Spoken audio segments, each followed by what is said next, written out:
Just wanted to do a quick video while I still have some thoughts about this. What was it? I just got off the phone with a Russian. He's he's got his mind.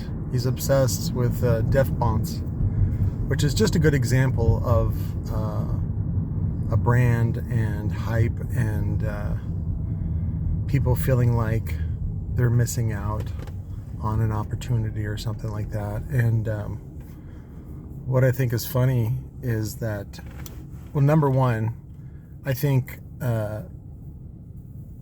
he's bipolar like me, and if someone with bipolar doesn't get their rest, they don't think straight. So it was funny because this morning about, I think, 5 a.m. he calls me and he thinks that the Russian mob is after him, and all these truck drivers are colluding to run him off the road or hijack him or something like that. And I was like, no, man, you don't understand. So he got mad. He hung up on me. I told him, I said, you don't know how to drive. So, which of course, on the face, that's a pretty blunt statement. I understand that. But my family is truck drivers, and my dad taught me how to drive. And riding on the road, there's certain rules that are like unspoken, and they don't teach you in driving school. They don't teach you in at the DMV. They don't teach you that. So but it's really just common sense, and that's why they kind of don't teach it, because you should have that anyway. Hooker getting hooked. But just if you Google rules of the road Germans tell you how to drive, basically, which is, stay out of the way, be aware of other people, don't fuck with people, don't take things personal, that sort of thing. But yeah, right now the the Russian Dennis, he's obsessed with deaf bonds right now because because he's Russian, that's one. Two, because there's a lot of people, I guess, on the website asking for product and they're not getting it. And I made fun of him, and he didn't like that either. So what I made fun of him was that I said, what's the difference between Deaf Bonds and Sundown? They're both made in China. They're both pretty well-hyped brands. I said, but you got to understand that even in a franchise opportunity, they're expensive. And you got to understand, at least this is what I told them from my perspective. I said, because sometimes for some people a franchise is a good deal, and one of the great things about a franchise is typically you don't have to do the advertising. It's a turnkey operation, and lots of franchises like Sonic or Subway, Wendy's, any of those things, they will pitch that to you. But what they don't talk about is how hard it is and how it's real work. And that's what's funny was Dennis, the Russian, he told me, he says, man, I was thinking about it. He says, building subwoofers is hard. And I was like, yeah, it is hard. And it's not for fucking pussies, man. And he's like, it's repetitive. It's like working in a factory. And I go, yeah, that's why the Russians don't even do it. They have the Chinese do it. And so what I was trying to do, though, was expose the brand Deaf Bonds for what it is, which is really a design company, a marketing company, where they market a brand to get you hyped up about something. Right now, it's not looking good for that brand because of what they're doing to the Ukraine. But that's rich people shitting on less rich people. So, which is Putin. Putin's like one of the most richest guys in the world, or controller of wealth, I should say. But and I tried to explain to Dennis, I was like, what you really want to do is take advantage of the hype about Russian products, and you can be a spokesman. I said, let's do a demo vehicle. Let's do something for your brand. And he's like, yeah, I like that. And then he goes off on his own, and then he comes back and he's like, but I really like Deaf Bonds. So again, Deaf Bonds is just a brand. In fact, there's a lot of stuff that they do that I don't agree with, because some of the stuff they come out with is again, it's unique but not in a good way. Like, I think they have like 4.5-inch voice coils. It's like, what the fuck is that? And again, when you do that as a manufacturer, that's to get return sales, because now you control where people get the coils from and you can charge more. That's the whole point, is to leverage people. So, and that's what a lot of companies do. That's what Apple's done. So, and they finally got in trouble for it in the EU. And so everybody's going to use the USB-C, charging USB cable the way it should be. If something's that ubiquitous, something that popular, then, why are we paying a premium for something that is super generic, like just charging your phone? And so, again, I just like to avoid that altogether. And that's why when I design and build things, I don't think of it in a selfish way. I want to do good in the world. And I think there's plenty of room for me to make a living and sell something that people can recone and rebuild for 30, 40, 50 years. And I don't need every penny from the market. And I know that's counterintuitive for a lot of people of both what they teach and both what people learn and observe about the market. The problem is that you're self-interested. And when you're self-interested like that, you get blinded. And I think there's a bigger goal that I'm working on. It's funny, one of the things that people sometimes don't understand about me, whether it's the comedy community, whether it's the audio community or whatever, my point of view is much larger than theirs. So like there's like take David Moore, for example. So David Moore of PSI, a lot of people will contact me when they can't get a hold of David through the website, fixmyspeaker.com or psi.com. And that's because David is so overwhelmed with orders, he doesn't need your money. He's like, I got plenty of money, I got plenty of orders, and he'll shut down the website, which I think is funny. What he really needs is to expand. But again, it's his business, so he's going to run it how the fuck he wants to run it, which I admire. But people will ask me about that, and I was like, that's just the way that David runs it. That's what he wants to do.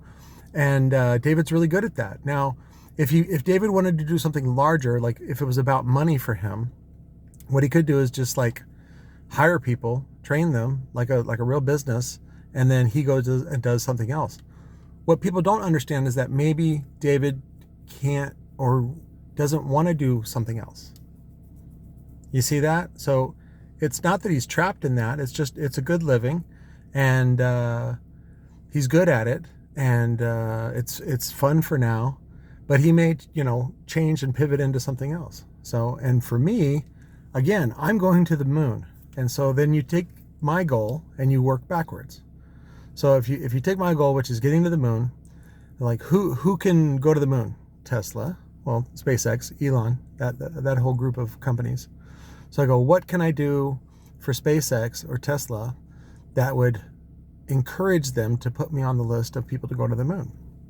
What if I made them $10 billion? And you go, Patrick, $10 billion. I go, I didn't say make $10 billion. I said make them $10 billion. And let's say my cut is 10%. So just as compensation and just as a good pat on the head. Like I can live with that. That's fine. I don't need to be a $10 billion guy. I can be a $1 billion guy, and it's fine.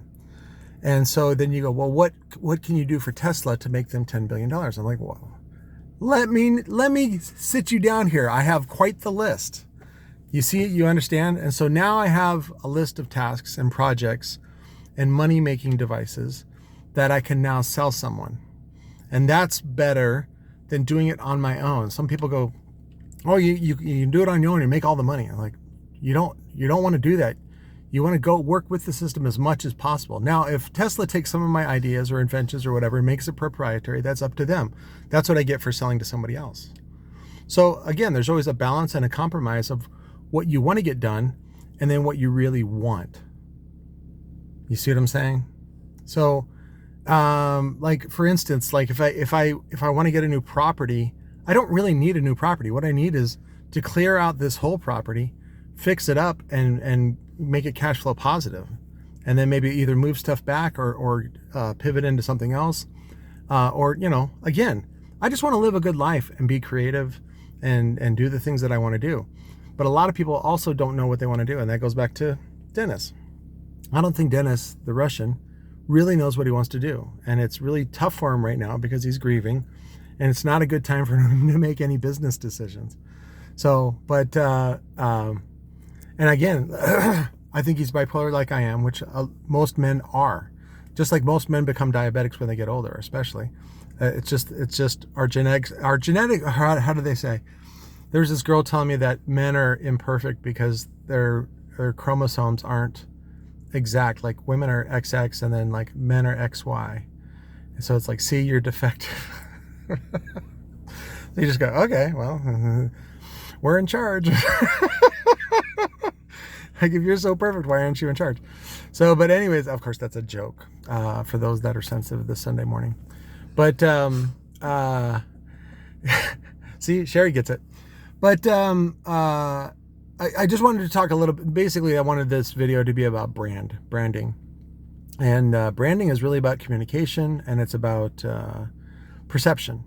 So if somebody perceives something to be of greater value, it's important as a consumer, in my opinion, to educate yourself and to examine why that is perceived as that value. Just like in the real estate market right now.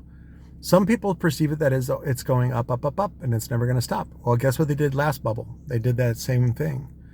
And if you're one of those people that ends up being at the bottom of the pyramid scheme, you're left literally what they call holding the bag. You're left holding a bag of nothing. And your house isn't worth 1.6 million. It's really worth about half that. But if you commit to that loan and you commit to that price, you're fucked when the price actually bottoms out and the market corrects itself. So again, it's always one of those buyer beware things. And, you know, back to Dennis, you know, if he thinks that buying into death bonds is a really good deal, and it's like, well, again, I'd rather have him learn a $3,000 lesson than a $300,000 lesson. So as I was telling some guy yesterday, but no, there's plenty of franchise opportunities. I thought, you know, Sundown was going to be awesome, and for several years I was an authorized repair center for them, and everything was great. I started seeing some glitches in the matrix, and I didn't agree with some of the things that the policies and the way that Jacob was talking about people, especially customers and competition and people that are on the blacklist and all that kind of stuff. I didn't agree with that, but I went along with it, not because of the money, just because I thought they were a good source of parts. But then there was other things like Jacob specifically told me that parts orders do not take priority over production orders. And at the time, it was all sort of one mixed thing, and Brian was in charge of parts, but then Brian was being tasked with something else. Now that Dan Horner owns Directronics, he bought it from Brian, Dan's in charge of all that stuff. And so that it may be different now, I don't know. But again, that was, you know, I thought Sundown's the best. Sundown's a great opportunity. Turns out it wasn't. So, and then when I started looking, I said, hey, let me look at that dealer price list. And Jacob sent me the dealer price list. I was like, they were only giving 20% margins. That is stupid, dumb, like not in a good way. A 20% margin on car audio?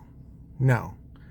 You should be able to at least the historic level of margins for car audio has been 50% or 100% depending on if you're going up or down, but basically to double your money. So, and that was one of my inspirations for creating Blackjack Audio.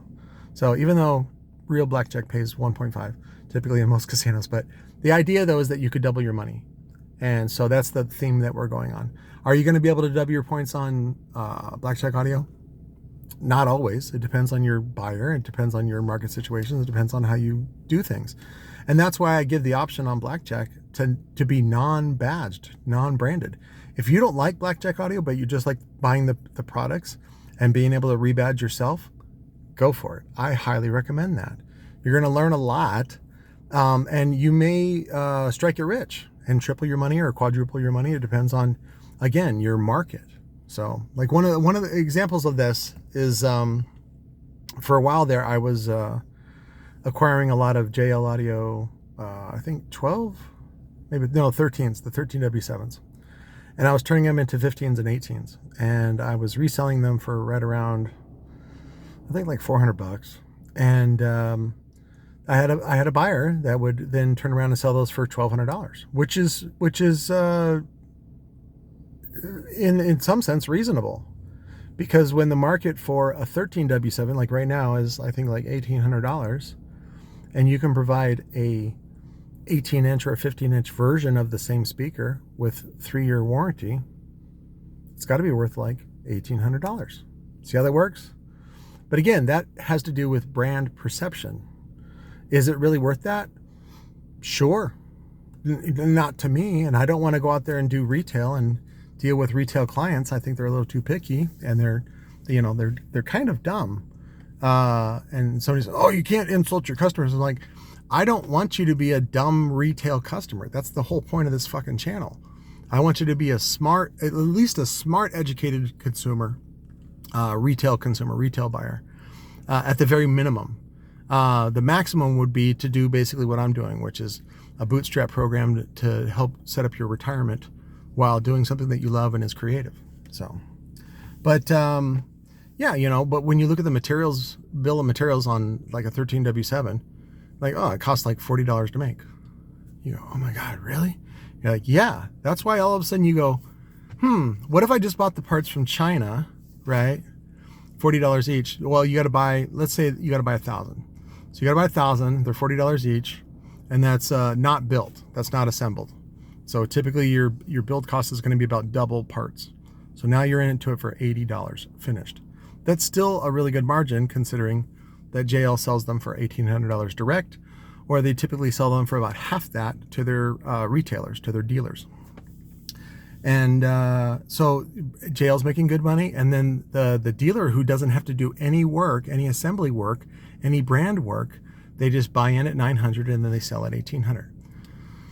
Seems pretty easy. Again, it just depends on what you like to do, what part of the food chain you want to be on. See how that works? So I wish I could. It's so funny because no matter how much I explain in these videos of stuff, and again, this is all just observation. I'm not inventing anything new. I'm not talking about anything new under the sun at all. But people still get tons of questions because they don't quite understand it. And I'm telling you, you got to just read, understand, watch television, watch movies. Your perspective will change over time. You'll learn more as you get older. And you'll realize, again, this is the biggest thing that nobody talks about in society, is how fake things like brand are, right? So, and just sort of, like when you watch Star Wars, right? Go back and watch, as a kid growing up, Empire Strikes Back was the best movie I've ever seen in my life. Inspiring, are you my dad? Yeah, I'm your dad, all that kind of, whatever he says at the end. And I watched it the other day. What was it? This was a while back. I saw pictures of it and I was like, oh my God, these sets look really hokey. Like the costume design looks okay, but it's like, I guess in my high def TV, like I could tell that it was not great. And I'm like, this movie needs to be remade. And if you ask George Lucas, he'll agree. He'll say the same thing. And he's the creator. So again, brand is not what you think, and nostalgia, of course, is the same thing. It's just the emotional feelings that you feel about something, and if you break that down, that goes down to a decision. So somewhere along the line, you made a decision about a person or an image or a product, and it may not be parallel with reality. It may be perceived as something else. You ever been in love with somebody? Oh, I'm going to have babies with you, all this stuff. And it turns out it's not that way. We watched Nikki Kroll's special last night. It was really good. His performance and delivery is it's a lot different actually than most comedians. And he goes from subject to subject like I do, so which I thought was entertaining. And but anyways, and then who else did we watch? Patton Oswalt. So, and Patton's good like that too. I like some of the rants that he goes on to, and Sherry didn't quite like some of the stuff because he ends up talking about what was it, a barn full of clown pubes. So I thought that was a really great line. But he really expands on that. So, but it's a beautiful day. Always be grateful for what you have. Be grateful that you can watch this on the internet and extract this knowledge that I'm just willing to give away for free. I'm not doing any classes. I'm not doing any seminars. I'm not doing any tours. I give you my life. I give you my life experience, and I hope that you do some good with it. You can, of course, do evil with it. That's up to you. That's your choice. But I wish for the best. So, and that's all I can do. But anyways, I love you guys. We'll do some more product reviews today because I got a little bit of time. Hayden's going to be over and work on Tanner's truck. I'll show you Tanner's truck too. We got the battery in yesterday, which was nice. And it was funny because the Dennis was helping out with the battery, and he's like, I know about batteries. And I'm like, well, just because you installed the battery in your truck or car, your vehicle, doesn't mean you know all about batteries. And he was doing something that I didn't agree with as far as a design or an engineering perspective. And he was like he's like, I'm not trying to fight you. I'm like, and that's exactly what he was doing. And I was like, you got to understand that this is my project. I'm responsible for this. And so I get the final say.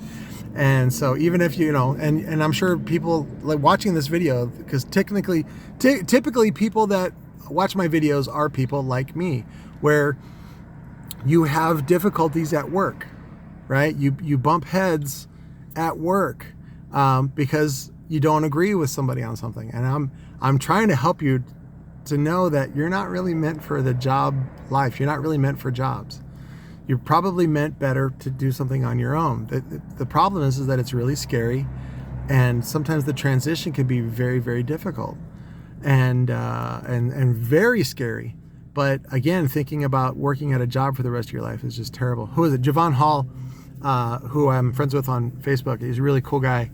He posted an old picture of his pay stub, and I was like, haha, I remember pay stubs. And and I haven't drawn a pay stub in over almost 20 years. Yeah, 20 years next year. So I haven't had like a W-2 in 20 years. And for the most part, I'm ruined for any job that I would ever want to apply for. They go like, well, how long you been out of the marketplace? I'm like, 20 years. And they're like, ugh. And one of the reasons is when they hire people, they want you to need that job more than anything. They want you to be loyal beyond reason, and they want you to gobble up their bullshit like it's the God's nectar. And I've learned that that's not what I want. That's what I'll say. I'll say that's not what I want, and that's not what I prefer.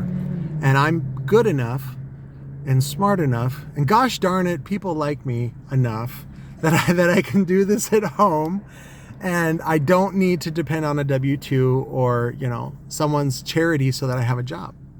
So, but I leave you with these wishes, and I leave you with this beautiful symbol of America and freedom all over the world.